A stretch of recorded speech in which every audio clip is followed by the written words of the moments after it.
HOA Karen had truly lost all sense of boundaries. She tried to auction off my ranch, believing she could manipulate property she didn't own.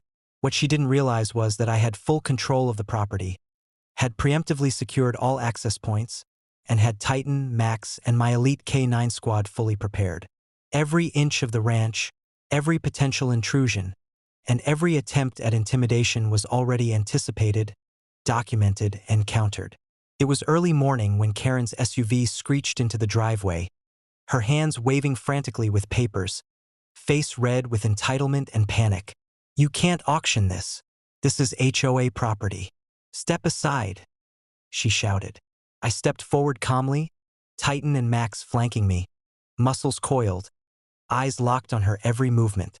"Karen," I said, voice deliberate and commanding, "this ranch is mine.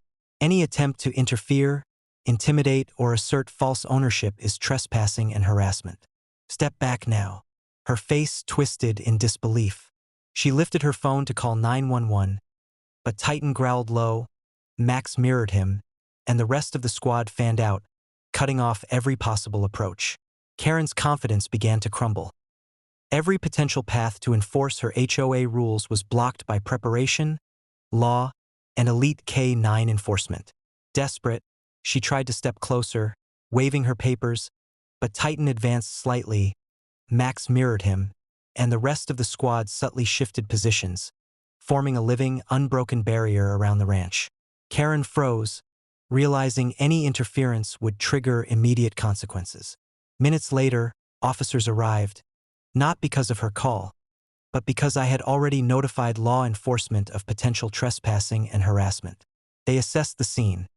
Titan and Max stationed strategically, K9 squad in perfect formation, and all legal documentation proving my ownership of the property and authority over it. One officer addressed Karen firmly, "Ma'am, this property is privately owned. Any attempt to interfere with the auction or assert HOA control is illegal. Stand down immediately." Karen's face went pale. She waved her papers helplessly, muttering incoherently. Titan and Max growled low and synchronized, while the rest of the squad subtly adjusted positions, blocking every potential route. Her bravado dissolved as she realized she had no leverage, no authority, and no legal recourse. Desperate, she attempted to flee, but the synchronized K9 perimeter and arriving officers ensured she could not. Karen muttered under her breath, retreating toward her SUV, her confidence shattered. Officers escorted her off the property, ensuring she could not return. Titan and Max flanked the driveway while the rest of the squad maintained positions of silent vigilance. By mid-morning, the ranch was calm, the property secure, and the lesson unmistakable. HOA entitlement and arrogance are meaningless when faced with preparation, legal authority, and elite enforcement. Neighbors passing by whispered in disbelief. "She actually tried to auction his ranch?" one said. I smiled faintly. "She underestimated law, authority, and loyalty. That's a mistake you only make once." Karen's humiliation became legendary. Her audacious attempt to manipulate my property failed spectacularly. Authority, preparation, and control ruled every inch of the ranch, leaving no room for HOA entitlement or intimidation.